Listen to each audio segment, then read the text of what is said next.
traz o resultado que esperamos. E isso não é falta de fé, é falta de discernimento.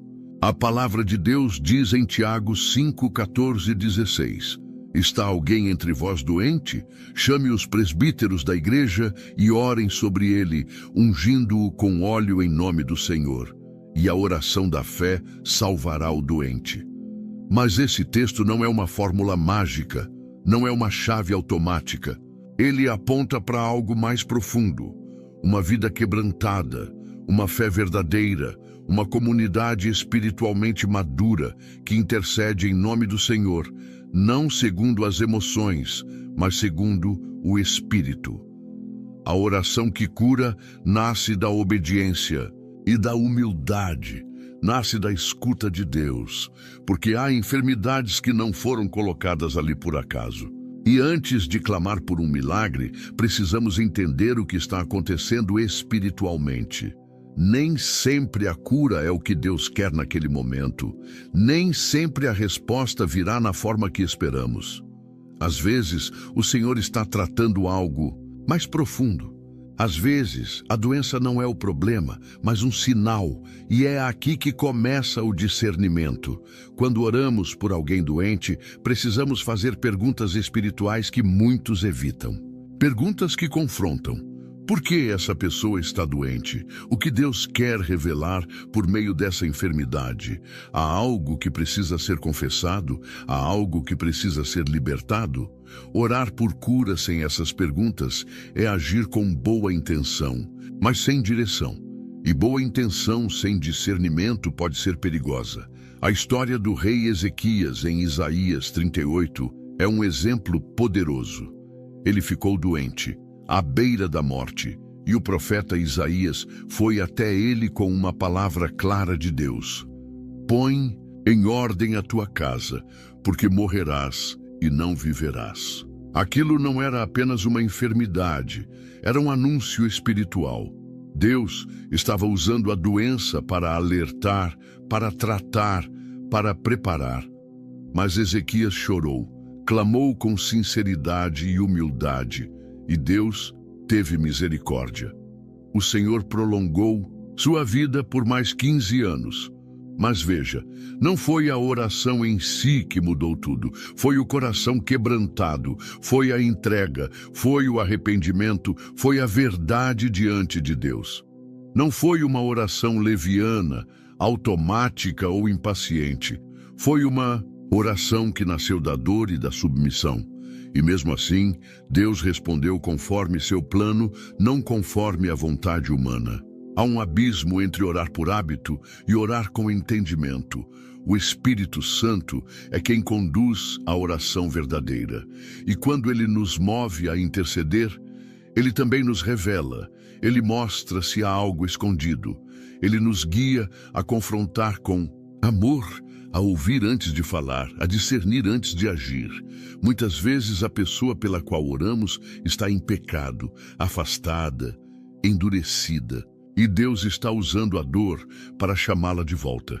Interceder nesse caso exige sabedoria, porque Deus pode até curar, mas Ele quer primeiro restaurar o coração.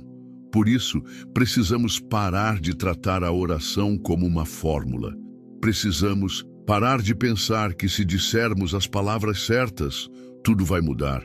Não é sobre palavras, é sobre autoridade espiritual. É sobre estar alinhado com a vontade de Deus. O intercessor precisa ser íntimo de Deus, precisa ter comunhão, precisa viver o que prega. Não é qualquer pessoa que pode orar por cura. Não é qualquer tipo de vida que pode tocar o céu.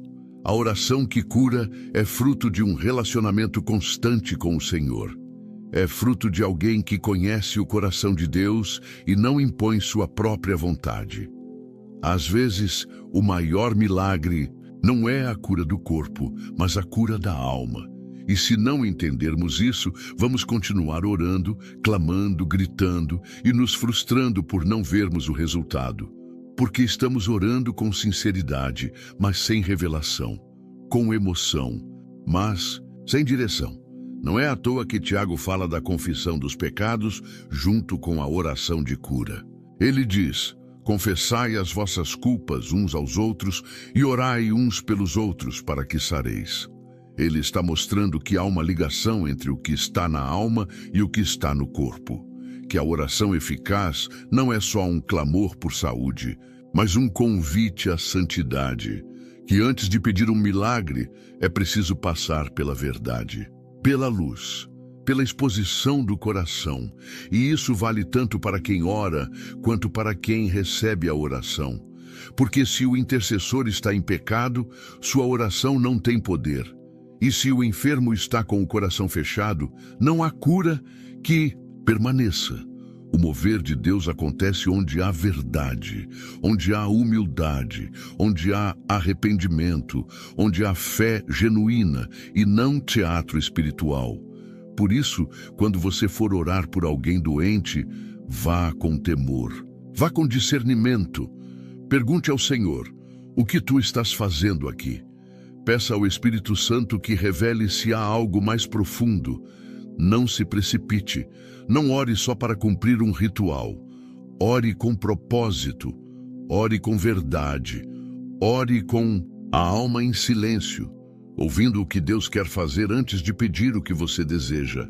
Essa é a oração que muda destinos. Essa é a oração que toca o coração de Deus, porque ela não nasce da pressa nem da emoção. Ela nasce da comunhão, do Espírito. E quando ela é feita com esse discernimento, o céu se move, a enfermidade treme e Deus opera conforme sua soberana vontade. É assim que o amor verdadeiro intercede. É assim que a fé se manifesta com poder. Quando a doença é espiritual, não física. Há corpos adoecidos que não respondem a remédios, que não melhoram com repouso, que não se curam com tratamentos, porque o que está ferido não é o corpo, é a alma. E não há médico humano que possa tratar o espírito. É por isso que muitos oram, clamam, unem fé, mas nada acontece. Porque estão lutando contra um inimigo visível quando o verdadeiro conflito é invisível. Estão enxugando suor quando o sangue está escorrendo por dentro. E isso não é falta de fé, é cegueira espiritual. É insistência em olhar para o externo sem permitir que Deus revele o que está oculto. A história do paralítico em Marcos capítulo 2 revela uma chave espiritual que muitos ignoram. Aqueles homens levaram seu amigo até Jesus, descendo-o pelo telhado com fé genuína, acreditando que o Senhor o curaria. Mas o que Jesus disse primeiro? Filho, os teus pecados estão perdoados. Isso não foi um gesto simbólico, foi uma ação necessária. Jesus sabia que a paralisia daquele homem não era apenas física. Havia uma prisão interior. Havia um fardo invisível que precisava ser quebrado antes que as pernas voltassem a andar. Só depois, e somente depois, Jesus disse: levanta-te, toma a tua cama e anda. O corpo se levantou porque a alma foi liberta. O físico respondeu, porque o espírito foi restaurado. E é exatamente isso que muitas pessoas não compreendem quando intercedem por alguém doente. Estão pedindo um milagre sem saber se o coração daquela pessoa está curado.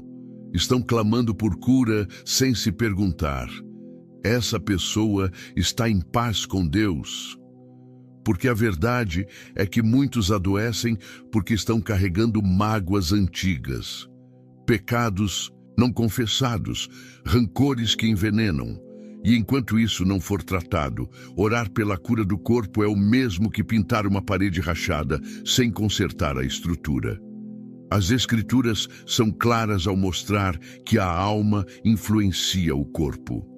O salmista Davi disse: enquanto calei os meus pecados, envelheceram os meus ossos pelos meus constantes gemidos todo o dia. Salmo 32, 3. Veja, ele estava doente por dentro. O silêncio do pecado gerou dores físicas, a culpa corroía sua vitalidade, o pecado não tratado afetava seu corpo, e enquanto ele não abriu o coração, enquanto não confessou e foi perdoado, a restauração não veio. Quantos hoje estão assim? Doentes, mas não por infecção, não por acidente, não por má alimentação, e sim por causa de uma alma abatida, ferida, cheia de segredos e culpas que pesam como correntes. Por isso, antes de orar por alguém que está enfermo, é necessário fazer perguntas que vão além dos sintomas. O que essa pessoa está guardando no coração? Com quem ela não fala há anos? Qual foi a última vez que ela perdoou? Está presa a mágoas, vive amargurada, carrega ódio, inveja, desejo de vingança, porque tudo isso adoece. O corpo absorve as toxinas da alma, a mente se cansa e o sistema enfraquece.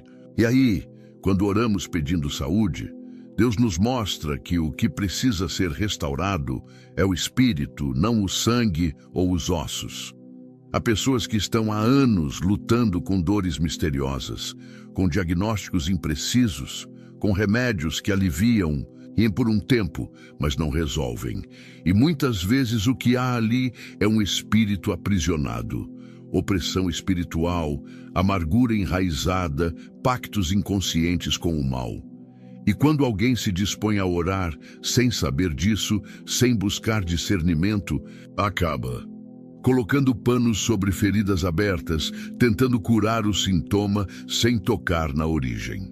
Isso não é oração eficaz, é encobrimento espiritual. É por isso que o discernimento se torna essencial. Há orações que precisam começar com silêncio. Antes de interceder, é necessário ouvir. Antes de impor as mãos, é preciso buscar entendimento do Espírito. Nem todo doente quer ser curado. Nem todo enfermo está pronto para se arrepender. Alguns já se acostumaram com a enfermidade porque ela se tornou identidade. E quando você ora, precisa saber, aquela pessoa quer libertação ou apenas alívio? Ela está disposta a encarar a verdade ou apenas quer fugir da dor? Jesus sabia o que estava por trás da paralisia daquele homem. Ele não começou curando as pernas, começou perdoando os pecados. E isso nos ensina algo poderoso. Quem ora precisa ter sensibilidade espiritual.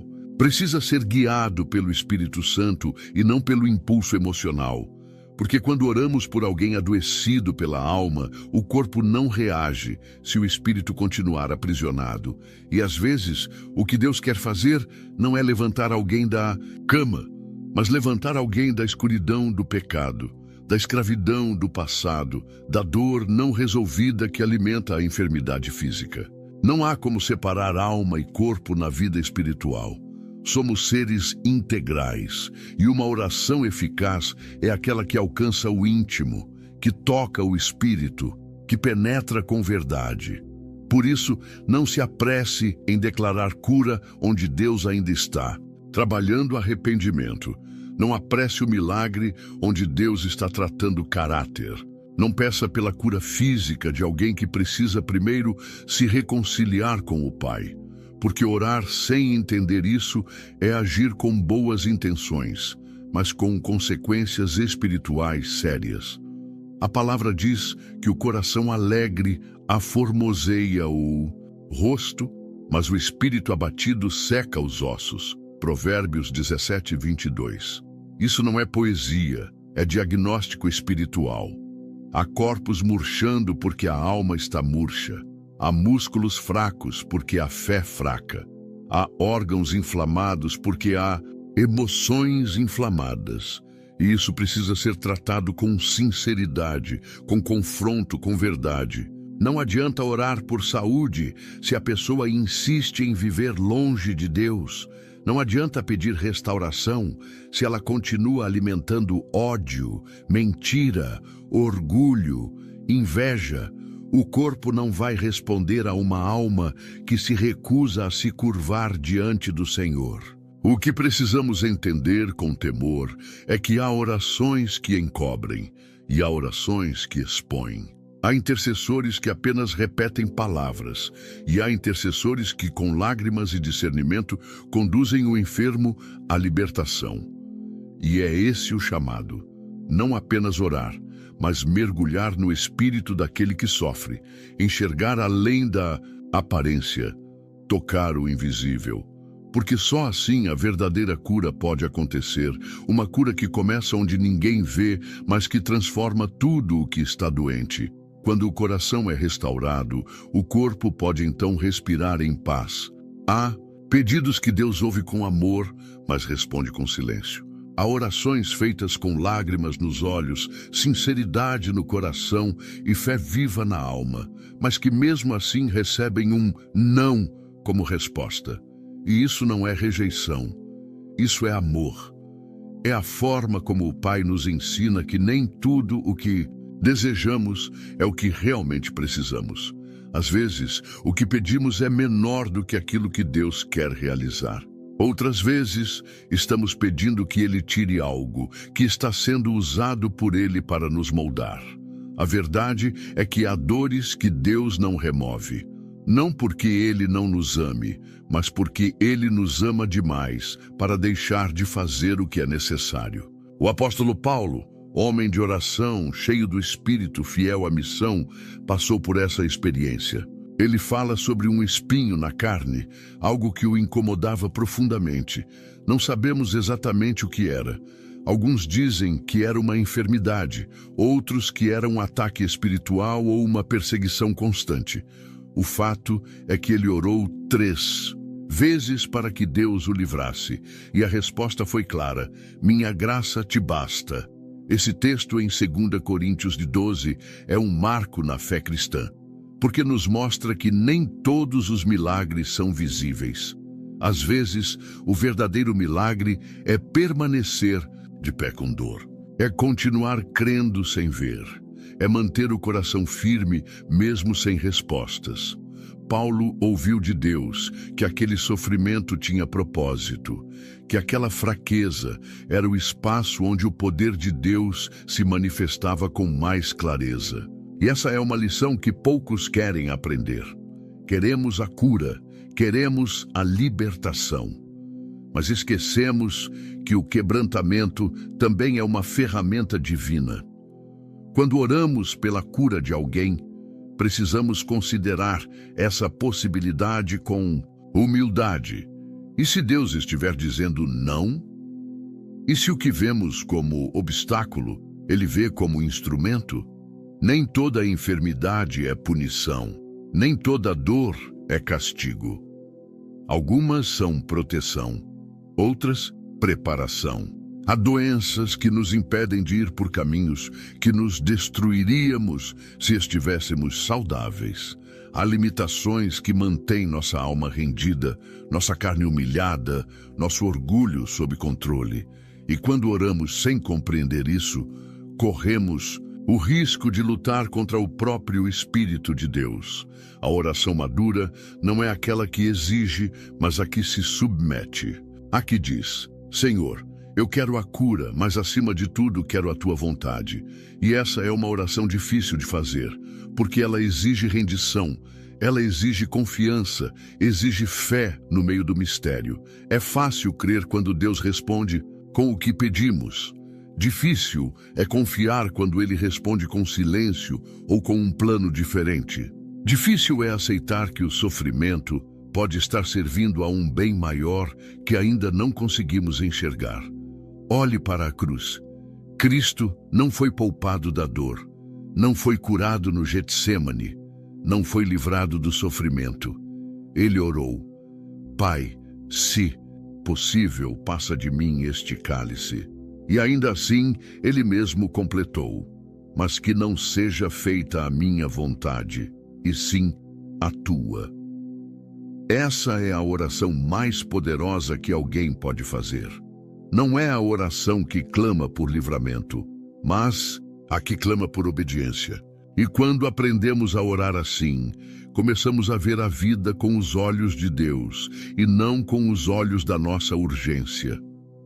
Há mães que oraram por anos pela cura de seus filhos e não viram a cura, mas viram salvação. Há homens que carregaram dores por décadas e nelas aprenderam a depender totalmente de Deus.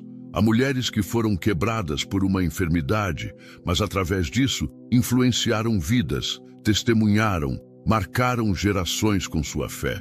E quando olhamos de fora, pensamos, que pena que não foram curadas. Mas no céu, os anjos dizem, que vitória que elas venceram com fidelidade. A fé não é medida pela quantidade de curas que recebemos, mas pela fidelidade que mantemos, mesmo quando a cura não vem. Quando oramos por alguém doente, não podemos prometer o que Deus não prometeu. Podemos orar com fé, sim. Podemos clamar com esperança, mas sempre com reverência, com humildade, com discernimento espiritual, porque o milagre pode não ser o que esperamos, pode ser o que Deus sabe que precisamos. A resposta de Deus pode vir em forma de consolo, pode vir em forma de paz que excede o entendimento, pode vir em forma de força para suportar o que antes era insuportável. Às vezes, ele não remove a enfermidade, mas remove o desespero. Não cura o corpo, mas cura a alma. E isso, muitas vezes, é mais precioso do que a própria saúde física, porque nos aproxima dele, porque nos amadurece, porque nos ensina a descansar. É preciso coragem para aceitar o não de Deus. É preciso fé para continuar amando, servindo, adorando, mesmo quando a resposta que tanto queríamos não chega. E é isso que precisamos ensinar às pessoas por quem oramos. Não podemos apenas declarar que tudo será como elas desejam. Precisamos prepará-las para confiar no propósito divino. Para entender que o amor de Deus não falha, mesmo quando os planos dele não combinam com os nossos. A sabedoria no silêncio de Deus, a bondade naquilo que ele não permite, e há poder no sofrimento que ele usa para nos lapidar. Orar por cura, sem considerar isso, é infantilidade espiritual. É uma fé que exige, mas não escuta. É uma fé que manda, mas não se curva. Precisamos de um novo tipo de intercessor. Alguém que ora com fé, mas também com temor. Alguém que clama por cura, mas que também é capaz de dizer: Senhor, se essa enfermidade está aqui por um propósito maior, então que esse propósito se cumpra. Paulo não recebeu o que queria, mas recebeu algo muito maior, a graça.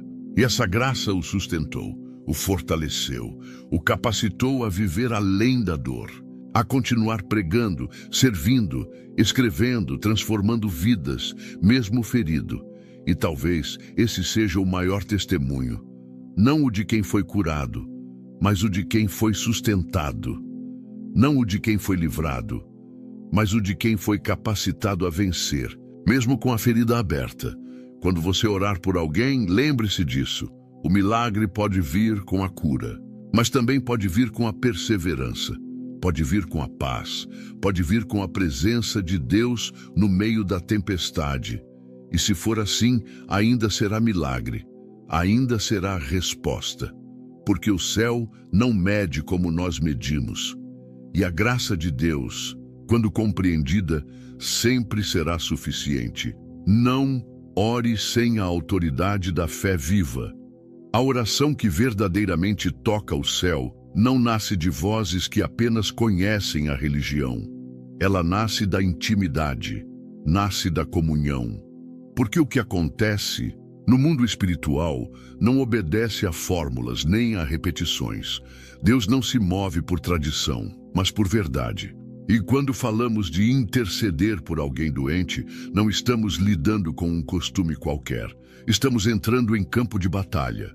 Não é uma conversa formal com Deus, é confronto direto com o inferno. Por isso, quem se atreve a orar, sem autoridade, se expõe. E o mundo espiritual não respeita a aparência, respeita a submissão, respeita a santidade.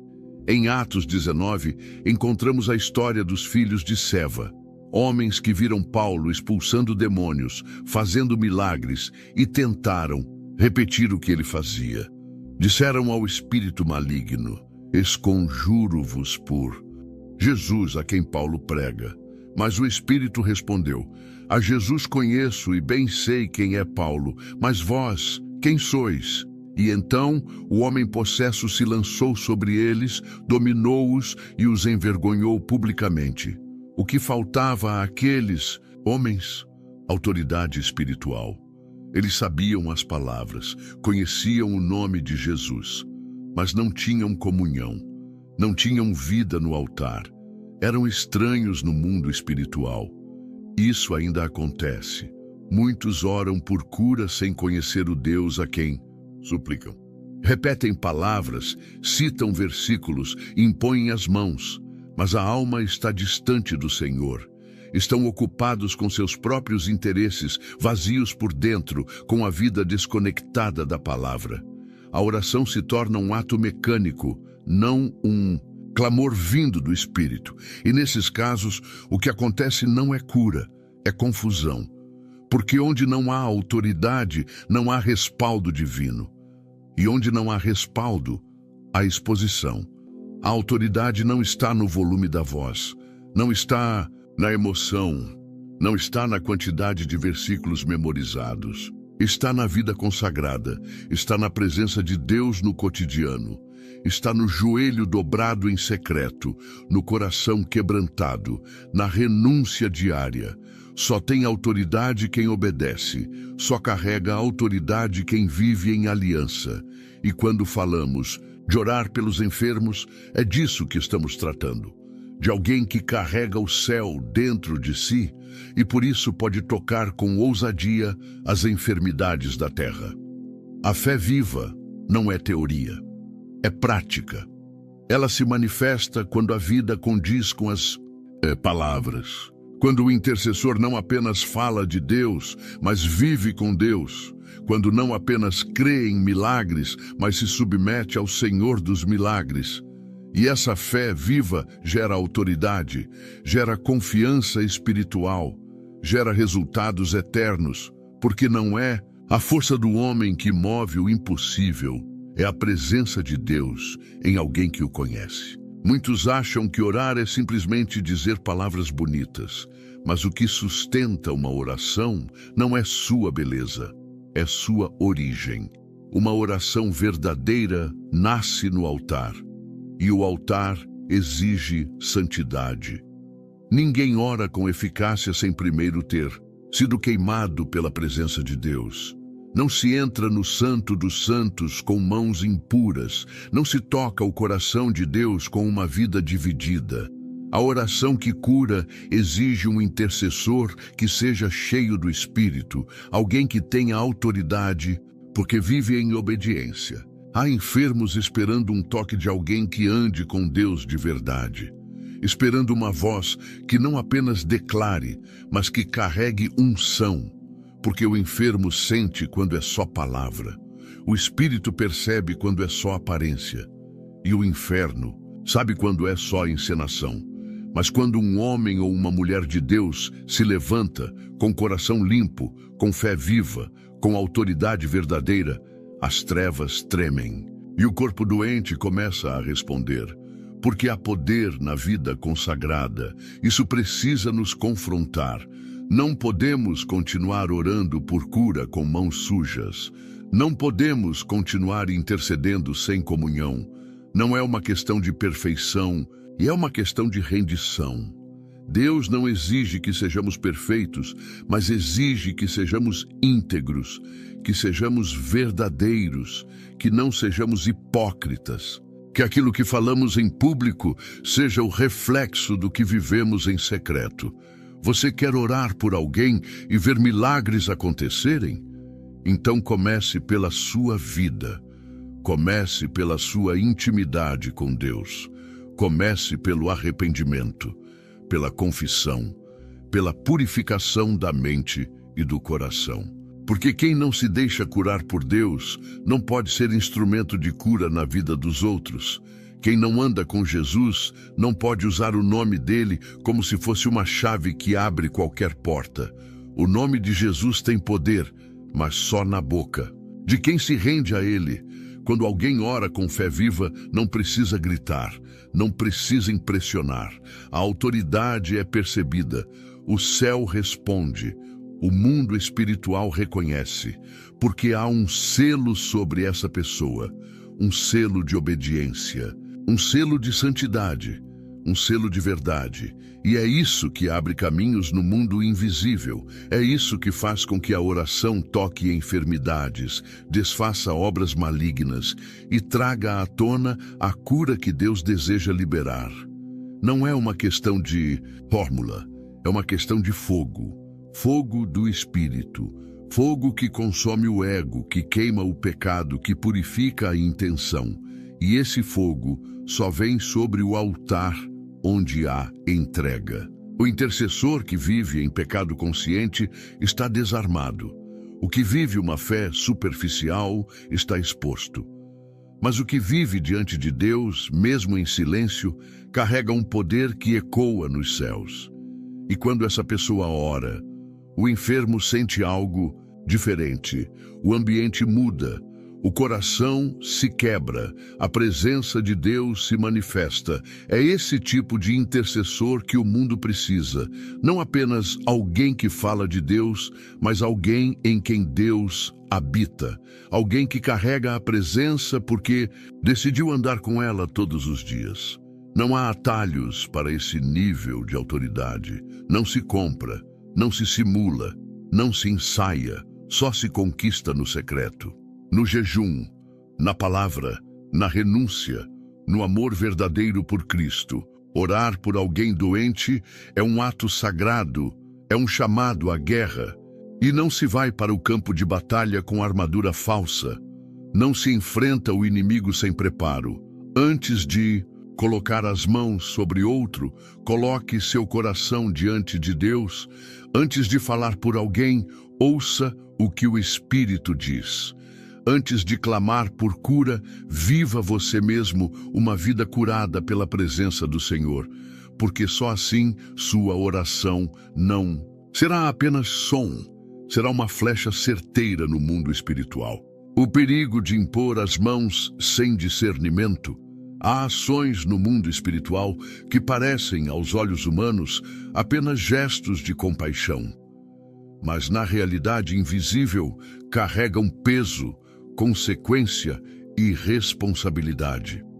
Impor as mãos sobre alguém doente pode parecer um ato de carinho, de fé, de solidariedade, mas espiritualmente é um ato de transferência, de contato direto entre atmosferas espirituais. E por isso Paulo adverte com seriedade, em 1 Timóteo 5:22. A ninguém imponhas precipitadamente as mãos, nem participes dos pecados dos outros. Isso não é conselho moral, é alerta espiritual. Nem todos compreendem o que está em jogo quando se ora por cura. Há doenças que não são apenas físicas ou emocionais. Algumas são manifestações espirituais. Estão ligadas a pactos, a envolvimentos ocultos, a portas abertas no mundo das trevas. Pessoas que buscaram o sobrenatural por caminhos errados, que carregam sobre si maldições hereditárias, vínculos com práticas espirituais condenadas pela palavra de Deus. E quando alguém impõe as mãos sem discernimento, sem preparo, sem direção do Espírito Santo, pode acabar entrando em batalhas que Deus jamais autorizou. Há histórias de intercessores adoecendo depois de orar, de pessoas cheias de fé que sentiram esgotamento, opressão, ataques após intercederem por alguém. Isso não é coincidência, é consequência de um contato espiritual que foi feito fora da direção divina. Porque impor as mãos é mais do que um símbolo, é uma identificação, é um ato de ligação, de autoridade, e quando feito de forma precipitada, pode transferir não apenas bênçãos, mas também cargas espirituais. A história de Eliseu e Geazi nos ensina algo profundo sobre isso. Em 2 Reis 5, Naamã é curado da lepra ao obedecer à instrução do profeta Eliseu. Porém, Geazi, servo de Eliseu, cobiça os presentes que o profeta havia recusado.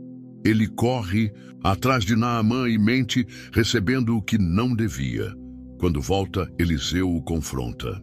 E então declara: a lepra de Naamã se apegará a ti e à tua descendência para sempre. E Geazi ficou leproso imediatamente.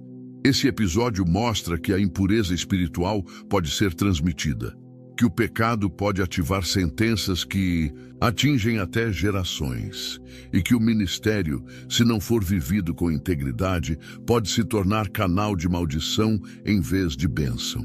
Geazi servia um homem de Deus, via milagres, carregava o título, mas não tinha discernimento nem pureza. E foi justamente isso que o tornou vulnerável à lepra que Naamã havia deixado para trás. Hoje, muitos querem orar por cura, querem ver milagres, querem tocar os enfermos, mas não querem pagar o preço da santidade. Não querem o processo de renúncia, de vigilância, de jejum, de discernimento. Querem apenas a manifestação sem a preparação. E isso é perigoso, porque quando alguém impõe as mãos sobre uma vida adoecida espiritualmente, está assumindo uma responsabilidade invisível.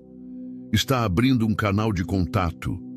E se não estiver fortalecido, alinhado com Deus, coberto pelo Espírito, pode ser atingido. Não se trata de ter medo de orar. Trata-se de temer a Deus, de reconhecer que o ministério da intercessão não é uma tarefa qualquer, que não se deve agir por impulso, por emoção, por aparência. Há pessoas cujas doenças carregam décadas de maldições, raízes de pecado profundo, vínculos com práticas esotéricas, feitiçarias, idolatria. E quando alguém ora por essas pessoas sem estar espiritualmente preparado, pode absorver parte daquela opressão. O intercessor que ora sem discernimento se torna parte de um campo espiritual que não compreende. E o diabo não brinca de batalha. Ele ataca onde há brechas, onde há orgulho, onde há carnalidade, onde há pressa. E é por isso que a palavra diz: não imponhas as mãos precipitadamente. Nem toda situação pede ação imediata. Nem toda oração precisa ser feita com toque. Às vezes, o Senhor quer que o intercessor apenas observe, ou que ore em secreto, ou que espere o momento certo. Obediência é mais eficaz do que pressa. Discernir antes de agir é sinal de maturidade espiritual. É entender que nem toda batalha é sua, que nem todo doente foi entregue a você, que nem toda cura depende da sua imposição de mãos.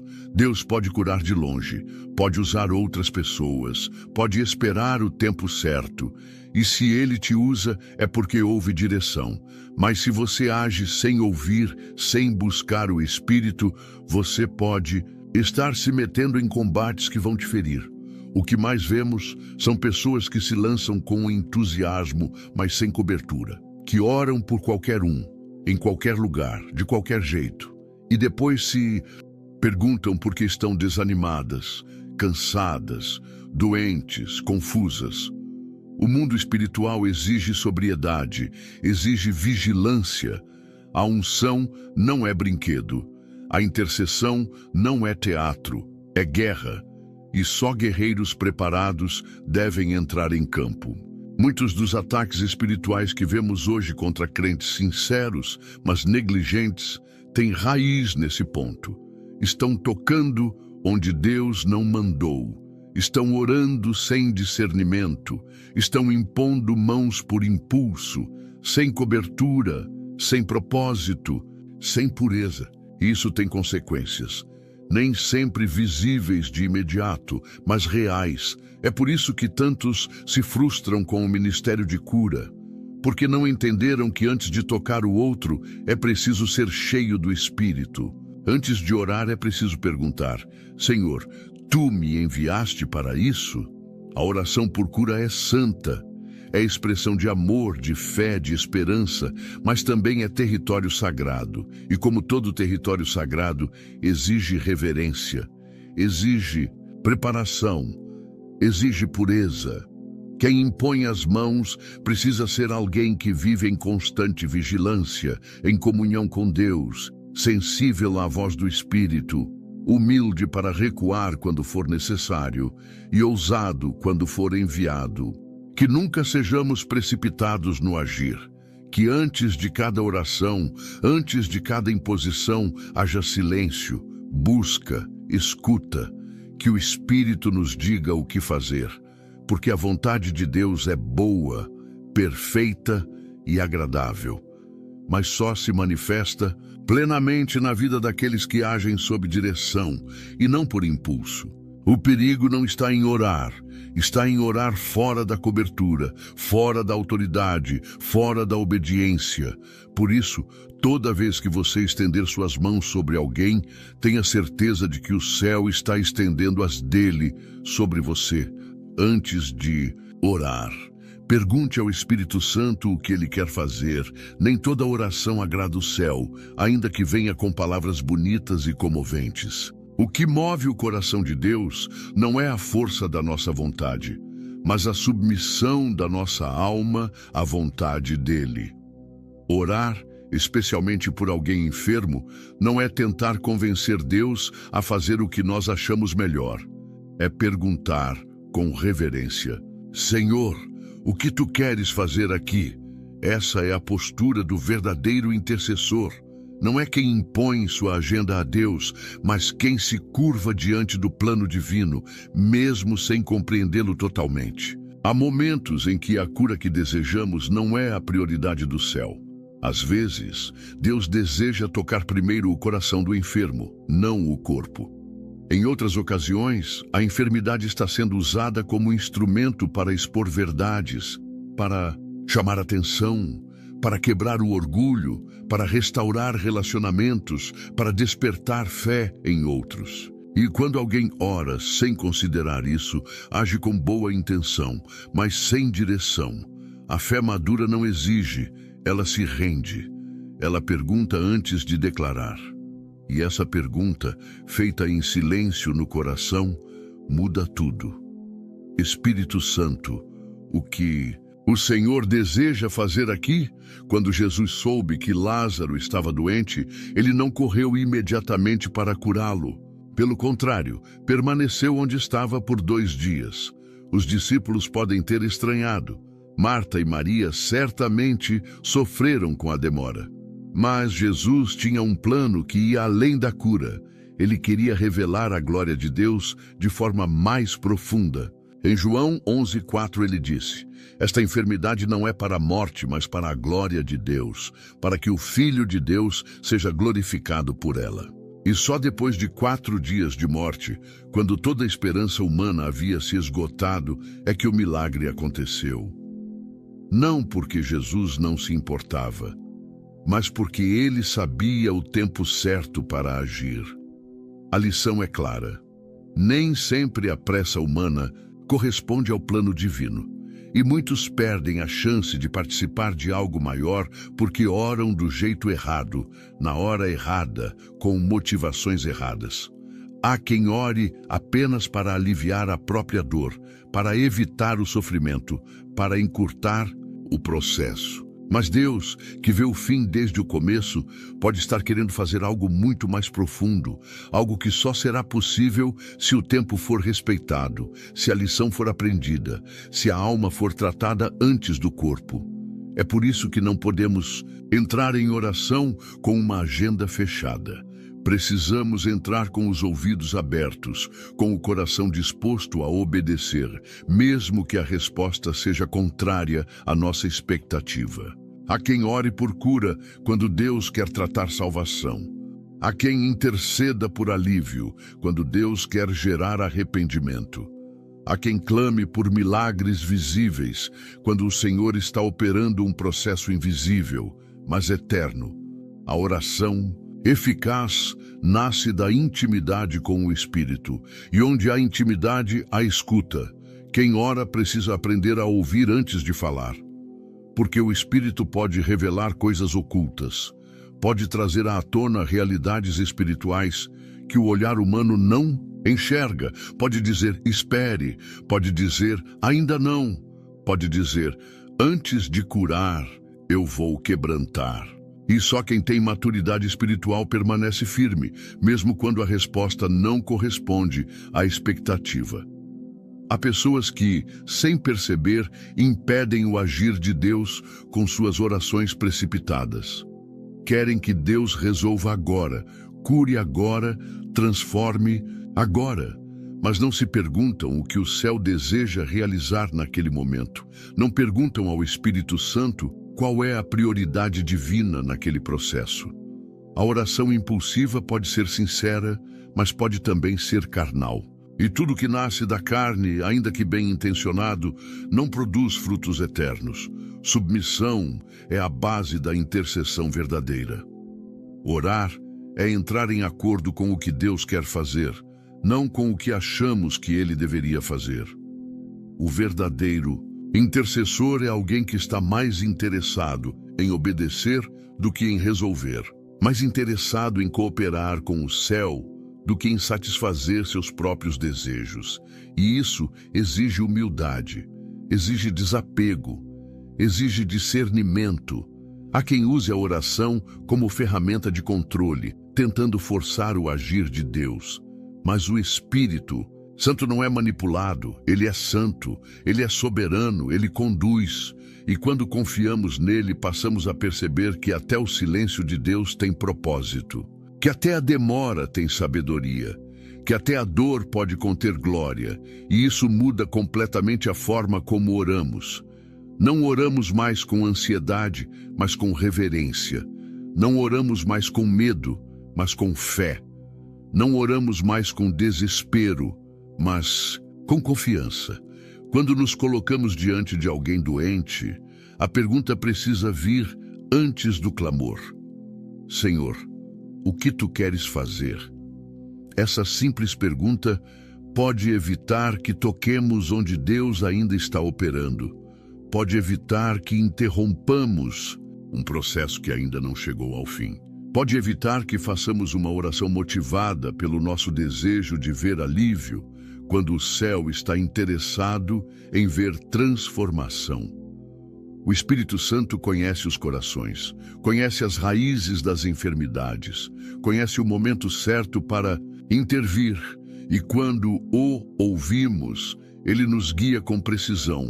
Ele nos mostra se devemos orar com autoridade ou com silêncio, se devemos declarar cura ou apenas consolar, se devemos tocar ou apenas esperar, e cada atitude, guiada por ele, produzirá exatamente o que o céu deseja realizar naquele momento. A intercessão guiada pelo Espírito é suave, mas poderosa. Não é barulhenta, mas é eficaz. Não depende da força do intercessor, mas da obediência. E essa obediência nasce da escuta, da entrega, da rendição total. Quando oramos assim, nos tornamos cooperadores de Deus, e não há nada mais precioso do que isso. Ser parte do plano eterno, mesmo que não entendamos todos os detalhes. Ser canal da vontade divina, mesmo que nossos olhos ainda não vejam o quadro completo.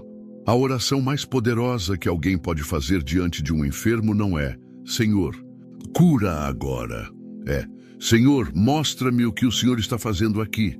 Essa é a oração que muda atmosferas, que abre os céus, que atrai a presença de Deus, porque não nasce da ansiedade, mas da confiança, não nasce do medo, mas da fé, e Deus honra a fé que se curva, a fé que escuta, a fé que não impõe, mas coopera. Enquanto muitos querem ser vistos como intercessores poderosos, o céu procura aqueles que são humildes o suficiente para ouvir antes de agir, que não se movem por emoção, mas por direção, que não se precipitam, mas se rendem, que não fazem barulho, mas geram fruto, que não querem provar nada, apenas obedecer. porque esses são os que, quando oram, alinham a terra com o céu. E nesse alinhamento, os milagres acontecem. Não do nosso jeito, mas do jeito de Deus. O clamor eficaz, oração com fé, obediência e propósito. Há um tipo de oração que o céu reconhece. Não é a mais bonita, não é a mais longa, não é a mais eloquente. É a oração que nasce de um coração íntegro, humilde, submisso e cheio de fé viva. Uma oração que não tem pressa, mas tem profundidade. Que não tem barulho, mas tem propósito. Uma oração que não tenta controlar Deus, mas se alinha com Ele. Esse é o clamor eficaz. Aquele que atravessa a superfície das palavras e toca a eternidade. Porque não é impulsionado pela emoção, e sim pela obediência. A fé verdadeira não precisa de espetáculo. Ela se revela na confiança silenciosa de quem sabe que o Senhor reina soberano. O centurião romano, em Mateus 8, entendeu isso. Ele se aproximou de Jesus pedindo a cura de seu servo, mas fez algo surpreendente. Não exigiu presença física, não pediu sinais, não buscou contato direto. Disse apenas: "Dize uma só palavra, e o meu servo será curado." E acrescentou: "Pois também eu sou homem sujeito à autoridade, com soldados sob o meu comando." Jesus ficou admirado com aquela fé. Não era uma fé barulhenta, mas era profunda. Era fé com entendimento. O centurião reconheceu a autoridade espiritual. Ele sabia que quando alguém verdadeiramente tem autoridade, uma só palavra basta. Não há necessidade de gestos, nem de insistência. Só é necessário que Deus fale. Essa postura de humildade e confiança é o que torna uma oração eficaz. Porque não nasce de uma tentativa humana de convencer o céu, mas de uma confiança rendida à vontade do Pai. Clamar por cura é nobre, mas clamar sem fé, sem obediência e sem discernimento é apenas ruído espiritual. A oração que move a mão de Deus é a que vem de alguém que já foi moldado pela presença dele, que não apenas pede, mas vive em santidade, que não apenas deseja um milagre, mas deseja mais profundamente a glória de Deus em tudo. É esse coração que atrai o agir sobrenatural, porque Deus não responde apenas ao pedido, Ele responde à postura de quem pede. Quando oramos por alguém doente, não podemos estar mais comprometidos com a resposta do que com a santidade do processo. É melhor orar pouco com o coração limpo do que muito com o coração dividido. A oração eficaz começa muito antes da intercessão. Começa no quarto secreto, no arrependimento sincero, na escuta atenta da voz de Deus, no jejum silencioso, na fidelidade nos detalhes, porque quem vive com Deus diariamente ora com autoridade. E quem ora com autoridade não precisa gritar para ser ouvido. Há um tipo de oração que não se aprende, se vive. Não é a repetição de fórmulas, mas a expressão de uma alma rendida. E essa oração, quando sobe, arrasta correntes, desfaz cadeias, toca o intocável. Ela vem com propósito, não com vaidade. Vem com verdade, não com vaidade. É feita por alguém que diz: Senhor, não quero apenas que tu cures, quero que tudo o que acontecer aqui glorifique o teu nome. Essa oração muda o ambiente, porque nasce de alguém que não busca palco, mas busca presença. A oração por cura, quando feita com fé genuína, discernimento espiritual e submissão completa, não depende do tempo, nem das circunstâncias. Ela carrega um peso eterno. Ela é, muitas vezes, o instrumento que Deus escolheu para manifestar sua vontade. Mas para que isso aconteça, quem ora precisa ser canal limpo, porque Deus não flui através de impurezas. A eficácia da oração está diretamente ligada à integridade de quem ora. O centurião não era judeu, não fazia parte do povo escolhido, mas tinha algo que muitos religiosos não tinham: sensibilidade espiritual. Ele reconheceu em Jesus a autoridade que muitos, mesmo próximos dele, não reconheciam. E por isso viu o milagre. Porque o céu não responde a títulos, à aparência ou à tradição. O céu responde à fé pura, à humildade que confessa: eu não sou digno, mas sei quem tu és. Basta uma palavra. Essa deve ser nossa postura ao orar pelos enfermos. Nunca com arrogância espiritual, como quem acha que tem poder próprio. Nunca com vaidade, como quem deseja reconhecimento. Mas sempre com reverência, com temor santo, com pureza de intenções. É aí que a oração deixa de ser uma tentativa humana e se torna uma ponte entre o natural e o eterno. Porque o céu só se move quando encontra corações que não querem controlar Deus, mas caminhar com Ele. Orar por cura é carregar nas mãos uma responsabilidade espiritual.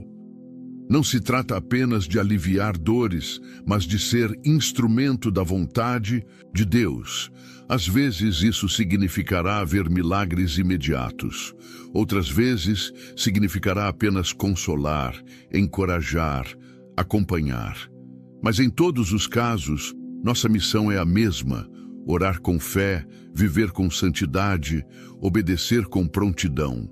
A eficácia da oração não está no quão forte é o nosso clamor, mas no quão alinhado ele está com o coração de Deus. Quando nossas orações nascem da presença, carregam a presença. E quando carregam a presença, manifestam o poder. Por isso, mais importante do que aprender a orar é aprender a viver em comunhão. Porque a oração verdadeira é apenas o reflexo de uma vida que caminha em aliança com o Pai. Deus não está procurando vozes barulhentas, mas corações rendidos. Não está procurando mãos que se movem sem direção, mas pés que caminham em obediência. O clamor eficaz é fruto de uma vida que diz: Senhor, eu estou aqui não para que a minha vontade seja feita, mas para que a tua vontade aconteça em mim e através de mim. Esse tipo de vida transforma a oração em algo mais do que palavras, transforma em poder. A oração por cura exige mais do que fé emocional. Ela exige fé com raízes profundas. Uma fé que não desmorona se o milagre não vem como se esperava. Uma fé que não acusa Deus quando ele silencia. Uma fé que permanece firme, porque não está apoiada nas circunstâncias, mas no caráter imutável de Deus. Essa fé, acompanhada de obediência e discernimento, é a chave que abre os céus. O Espírito Santo continua buscando intercessores assim. Pessoas que não se impressionam com o palco, mas que se quebrantam no secreto, que não se apressam a orar, mas que escutam antes de falar, que não se exaltam quando oram, mas se humilham diante da grandeza de Deus.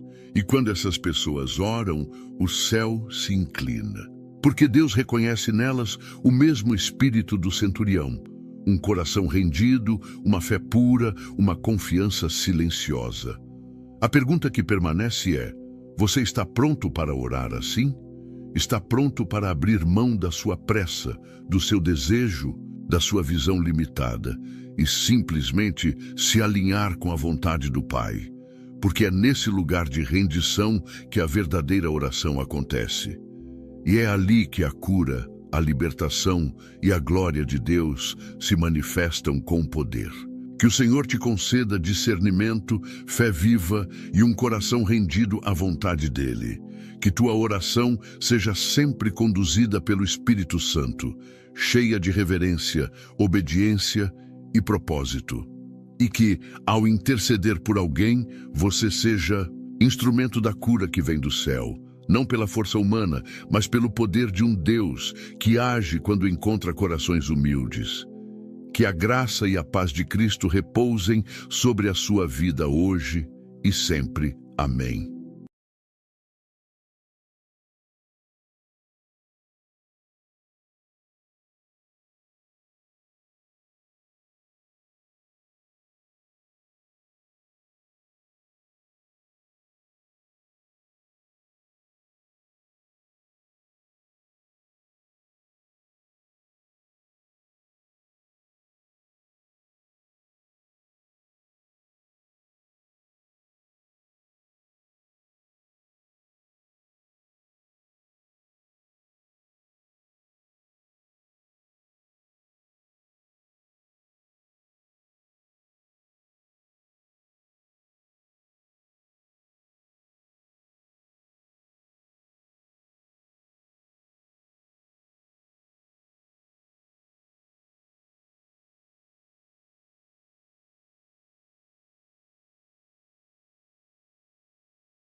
I walk the paths where no one goes, through fading light and whispering crows. No map in hand, no end in sight, just endless dusk and fading light.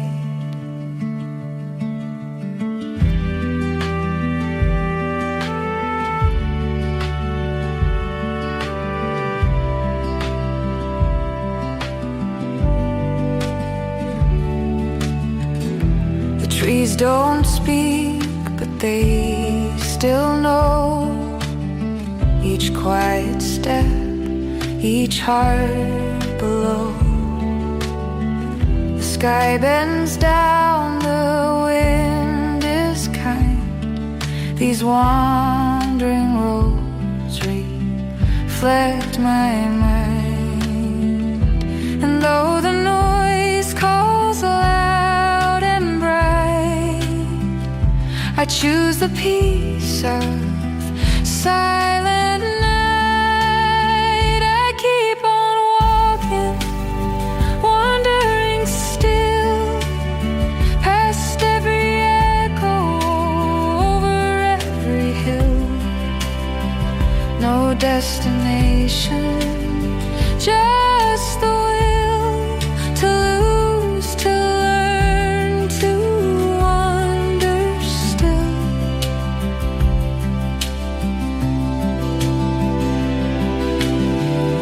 I've seen the world through crowded days, but never heard what silence says.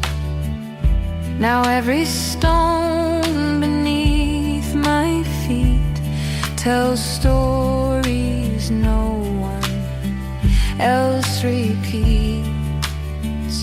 The further out, the more I feel that quiet's where I start to heal. I keep on walking, wandering still, past every echo, over every hill. No destination, just the will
hollow clock keeps ticking loud in empty rooms beneath the clouds.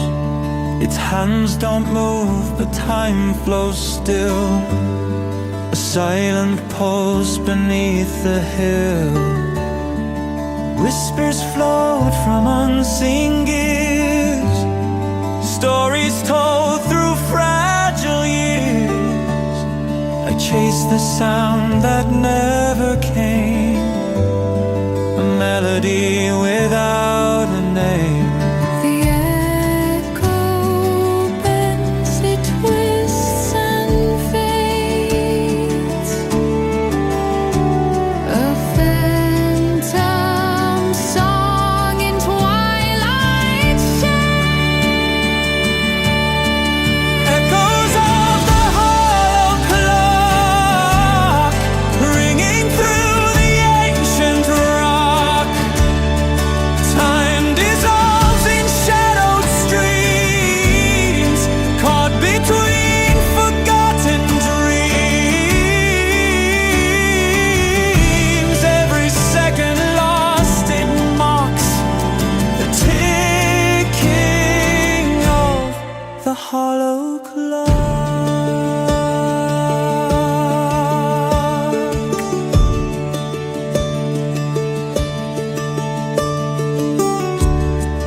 Leaves fall slow on worn-out floors. Dusty light through broken doors. I listen close for what's not there. A voice that's vanished in the air. The past and future intertwine like tangled roots beneath the vine. And in the silence I can hear the beating heart of vanished years.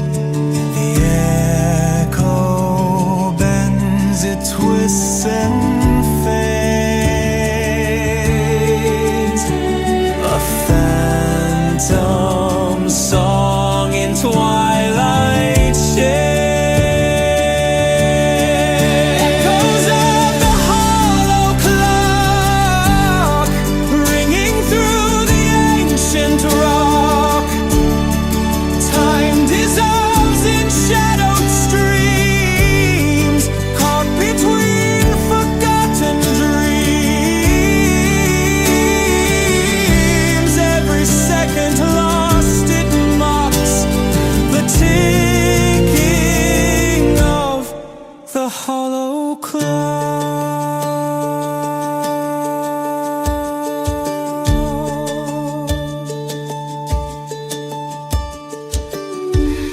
No hands to guide, no face to see, just endless time's anomaly. I step inside the hollow sound where lost and found are tightly bound.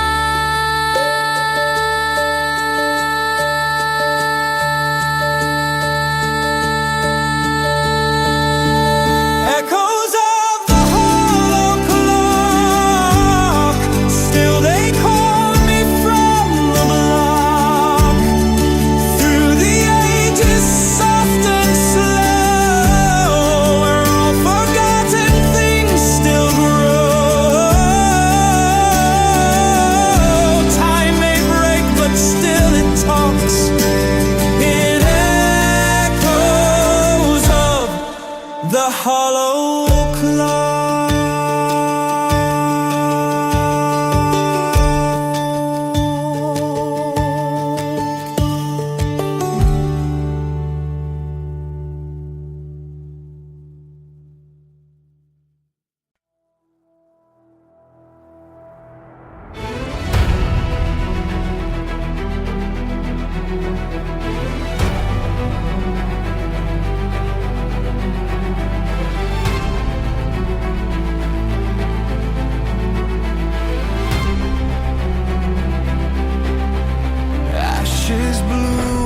Where cities slept, neon veins where dreams were kept. We built the stars, forgot the sky. Now we live but don't know why. Every echo, every scar carries who we really are. We are the ghosts of tomorrow, breathing through the wires of sorrow. Shadows made of human code, hearts still beating down the road. We're the last to feel the fire. Ghosts of tomorrow, born from desire.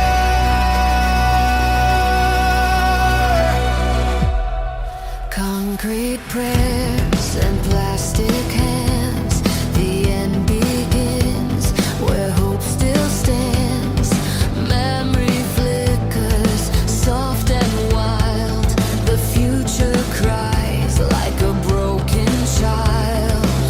Through the static, we remain, singing through the endless rain.